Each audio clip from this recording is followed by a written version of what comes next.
Welcome, wanderers of the night. You found yourself at the campfire once again, where shadows dance and secrets whisper. Tonight, we unravel a tale that will chill your bones and make you question what you think you know. Hush now, are you ready? Well, let's find out, shall we? I never thought I'd end up here. My name's Emily, and I'm 16 years old.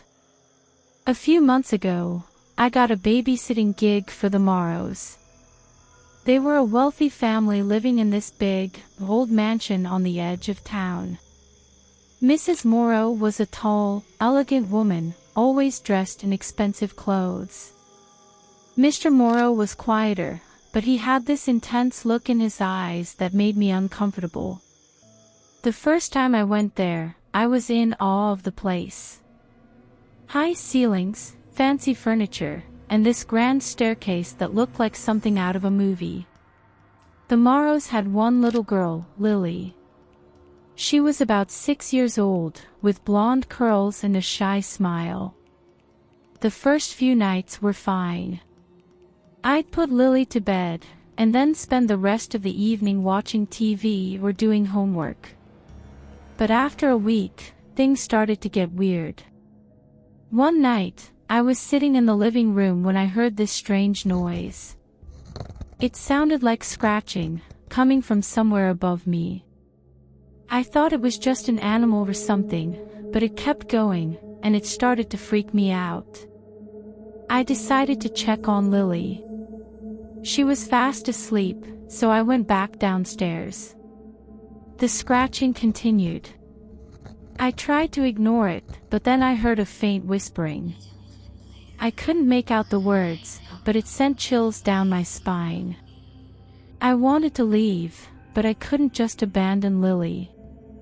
I told myself it was just my imagination and forced myself to stay. The next night, it got worse. After putting Lily to bed, I heard the same scratching and whispering, but this time, there were footsteps. Slow, deliberate footsteps, like someone was walking around upstairs. I went up to check, but all the rooms were empty. The only place I hadn't checked was the attic. I didn't even know the house had an attic until I saw the door at the end of the hall. The door was locked. I tried to convince myself it was just the house settling, but deep down, I knew something was wrong. A few nights later, I heard crying. It was faint, but it was definitely coming from the attic. I couldn't take it anymore. I grabbed a flashlight and started searching the house for a key. It took me a while, but I finally found one in Mr. Morrow's study.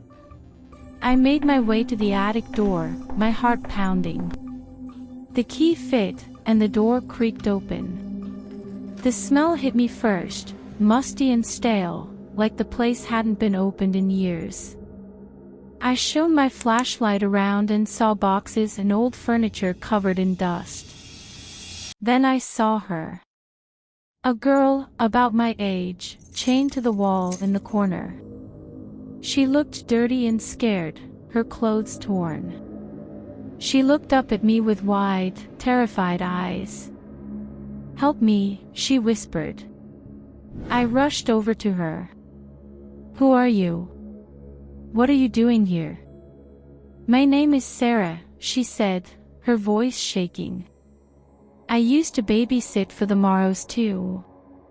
They locked me up here after I found out their secret." I didn't have time to ask what she meant because, at that moment, I heard footsteps coming up the stairs. Heavy, determined footsteps. The attic door slammed shut, and I knew we were trapped. Mr. Morrow appeared at the top of the stairs, his face twisted in anger. "I told you to stay out of here," he growled. I backed away, pulling Sarah with me. "What are you doing? Why is she up here?" Mrs. Morrow appeared behind him, holding a long, thin knife. "You should have minded your own business, Emily." I tried to run, but there was nowhere to go. Mr. Morrow grabbed me, and I struggled, but he was too strong. He threw me to the floor, and Mrs. Morrow stood over me, the knife glinting in the dim light. "You should have left well enough alone," she said, her voice cold. The last thing I remember was the knife coming down towards me. Then everything went black. I woke up later, my head pounding, in the attic. Sarah was beside me, crying. I felt a sharp pain in my arm and looked down to see a deep cut, crudely bandaged. The door was locked, and there was no way out. We tried to escape, but the windows were barred, and the door was solid wood. Days turned into weeks. They brought us food and water, but we were trapped.